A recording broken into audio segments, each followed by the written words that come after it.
అందరికీ నమస్కారం. ఆ వీడియోలో ఉండే ఆ మహిళను నేనే. నేను రైల్వే కోడూరు కాన్స్టిట్యుయెన్సీలో గవర్నమెంట్ జాబ్ చేస్తూ ఉంటాను. గత సంవత్సరంన్నర ముందు రైల్వే కోడూరు కాన్స్టిట్యుయెన్సీ ఎమ్మెల్యే అయిన అరవ శ్రీధర్కి నేను కంగ్రాచ్యులేషన్స్ త్రూ ఫేస్బుక్ ద్వారా చెప్పడం జరిగింది. ఆ రోజు నాతో ఆయన చాలాసేపు మాట్లాడి నా నెంబర్ తీసుకొని ఆయన నెంబర్ ఇచ్చి టెలిగ్రామ్లో మెసేజ్ చేయనేసి చెప్పారు. నేను ఎమ్మెల్యే కదా అనేసి గౌరవంతో నేను మెసేజ్ చేయడం జరిగింది. నా గురించి మొత్తం తెలుసుకున్నారు. నా పర్సనల్ డీటెయిల్స్ అన్నీ తెలుసుకున్నారు. నాకు ఎవరెవరు ఉంటారు, నేను ఎక్కడ ఉంటాను, నా ఇల్లు ఎక్కడ, నాతో ఎంతమంది ఉంటారు, ఇవన్నీ తెలుసుకోవడం జరిగింది. నాకు బేసిక్గా అమ్మ నాన్న లేరు. నా భర్త ఇన్ఫోసిస్లో పనిచేస్తారు హైదరాబాద్లో. కాబట్టి నాతో దూరంగా ఉంటూ వచ్చేవారు. నాకు ఒక బాబు ఉన్నాడు, 3 సంవత్సరాలు. ఇవన్నీ నేను నా వైవాహిక జీవితం ఇలా ఉంది, నాకు అమ్మ నాన్న లేరు అని చెప్పుకుంటూ వచ్చాను. అదంతా తెలుసుకున్నారు. ఆ రోజు నుంచి నాతో ఆయన చెప్తూ వచ్చారు, నువ్వు ఇలాగా బాధపడద్దు, నీకు ఎవరు లేరు అనేసి అనుకోవద్దు, నీకు నేనున్నాను, నువ్వేమి ఉంటారు కాదు, నీకు ఎటువంటి సిచ్యువేషన్లో అయినా సరే నేను ఉంటాను నీకు అని చెప్పేసి నాకు ఇలాంటి హామీలు ఇస్తూ వచ్చారు. కొద్ది రోజుల తర్వాత కలుద్దామనేసి నాతో అంటూ వచ్చారు. నేనేమో ఫస్ట్లో కలవలేను, నాకు ప్రాబ్లం అవుతుంది అనేసి నేను చెప్తూ వచ్చాను. కొద్ది రోజులకి ఆయన మాట తీరు అంతా మారిపోయింది. నన్ను బెదిరిస్తూ వచ్చారు, నువ్వు ఇప్పుడు కలుస్తావా లేదా, ఇది నా కొడుకు, నా కాన్స్టిట్యుయెన్సీ, నేను ఏమైనా చేయగలను, నీది ఒక చిన్న ఉద్యోగం అని చెప్పి నన్ను భయపెడుతూ వచ్చారు. నేను మెసేజ్ చేసింది June 14, 2024. ఆ రోజు నుంచి ఒప్పుకోకుండానే వచ్చాను. కానీ ఆయన బెదిరింపుల వల్ల నేను ఒక్కసారి కలుద్దాం అనుకున్నాను. July 9, 2024 కలిసాను నేను ఫస్ట్ టైం. ఆయనే మా ఇంటికి కార్ వేసుకొని వచ్చారు, నన్ను పిక్ చేసుకున్నారు. కడప రూట్ వెళ్దామనేసి చెప్పారు. కానీ కడప దాకా వెళ్ళకుండా రాజంపేట మధ్యలో ఏదో ఊరు, నాకు కూడా తెలీదు, ఆ ఊరి దగ్గర ఆపేసి ఎందుకు ఆపారు అనేసి నేను అడిగితే స్టార్టింగ్లో నాకు సెక్షువల్ ఫేవర్ కావాలి అనేసి అన్నారు. అదేంటంటే అలా మాట్లాడుతున్నారు అనేసి నేనంటే నా ప్రైవేట్ పార్ట్స్ టచ్ చేయడం స్టార్ట్ చేశారు. నేను ఏడ్ చేస్తుంటే బెదిరించారు. నేను దిగిపోదామని చెప్పేసి కార్ డోర్ తీశాను.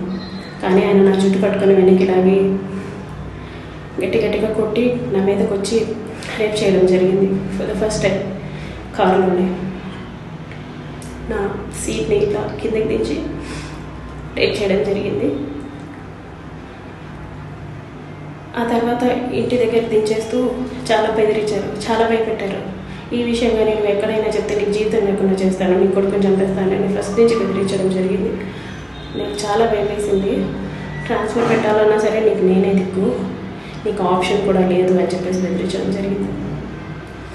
అలా రోజు కలుస్తూ కలవాలి అని చెప్పేసి డిమాండ్ చేస్తూ లిటరల్లీ భయపెడుతూ నన్ను చాలా ఘోరంగా చేశారు. ఆగస్ట్ ఎండింగ్లో నాకు ఆయన వల్ల ఫస్ట్ ప్రెగ్నెన్సీ వచ్చింది. నేను ఈ విషయం ఆయనకు చెప్తే షాక్ అయిపోయారు. అబార్ట్ చేయించుకున్నారు. నేను అబార్ట్ చేయించుకోను అని చెప్పాను. అప్పుడు కూడా బెదిరించారు, అబార్ట్ చేయించుకుంటావా లేదా అంటే నేను చేయించుకోను అన్నాను. అప్పుడు కూడా నీ కొడుకు నీకు ఉండడు, నీ భర్త నీకు ఉండడు, నీ ఫ్యామిలీ ఉండదు అనేసి నన్ను అన్నారు. నేను అబార్ట్ చేయించుకోను అంటే అప్పుడు అష్యూరెన్స్ ఇచ్చారు, పెళ్లి చేసుకుంటాను నేను నిన్ను, నీ భర్తకి నువ్వు డివోర్స్ ఇచ్చేసి అప్పుడు పెళ్లి చేసుకుంటాను నేను నిన్ను అనేసి అన్నారు అనమాట.